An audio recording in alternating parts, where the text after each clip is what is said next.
ఈ సీడ్లింగ్ ఎలా సేవ్ చేస్తారండి? ఇప్పుడు నాటు వెరైటీ ఉంది, ఇప్పుడు ఒక టొమాటో వచ్చింది అనుకోండి, నాటు వెరైటీ టొమాటో, దాంట్లో నుంచి ఆ సీడ్ని ఎలా సేవ్ చేస్తారు, ఎలా సేవ్ చేసుకోవాలి? ఇప్పుడు మన ఆడియన్స్ కూడా చాలా మంది టొమాటోస్ వస్తూ ఉంటాయి, వాటిని ఎట్లా సేవ్ చేసుకోవాలి? దాన్ని ఏంటంటే యాక్చువల్గా కొంచెం వాటర్ పోసేసి మనం దాన్ని ఒక బాటిల్ వేసి టమాటా బాగా పిసికేసిన తర్వాత దాని గుజ్జు ఉంటుంది, గుజ్జుని మ్యాక్సిమం తీసేసి సీడ్స్ కింద ఉండిపోతాయి. సీడ్స్కి ఏమవుతుందంటే దానిపైన స్కిన్ మీద అంతా ఒక లేయర్ ఆఫ్ పల్ప్ ఉండిపోతుంది, అది తీయలేము అన్నమాట. సో దానికి ఏం చేయాలంటే కొంచెం వాటర్ పోసేసి ఏదైనా బాటిల్లో పెట్టి వదిలేస్తే అది ఫెర్మెంట్ అయిపోయి ఒక 4-5 రోజులకే ఆ గింజల నుంచి అది డిజాల్వ్ అయిపోతుంది.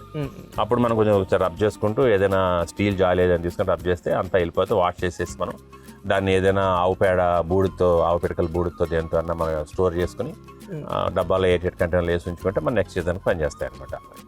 అది ఎందుకంటే ఇప్పుడు మన టొమాటో సీడ్ వస్తే దానిపైన ఇట్లా గ్లాసీ లుక్ ఉంటుంది, అది ఉంటుంది. అది వచ్చిన సేపు కొంచెం తొందరగా జర్మినేషన్ కష్టం. బట్ అదర్వైజ్ ఫ్రెష్గా పెట్టాలనుకుంటే టమాటా తెచ్చి స్లైస్ చేసి మనం నేలలో వేసేస్తే డైరెక్ట్ వచ్చేస్తాయి కొంతమంది. అందుకే కిచెన్ వేస్టేజ్ చేసిన వచ్చేస్తూ ఉంటాయి. సో ఇవి స్టోర్ చేసుకునే పద్ధతి ఇదైతే అప్పటికప్పుడు అంటే అలా అలా వేసుకోవచ్చు అనమాట.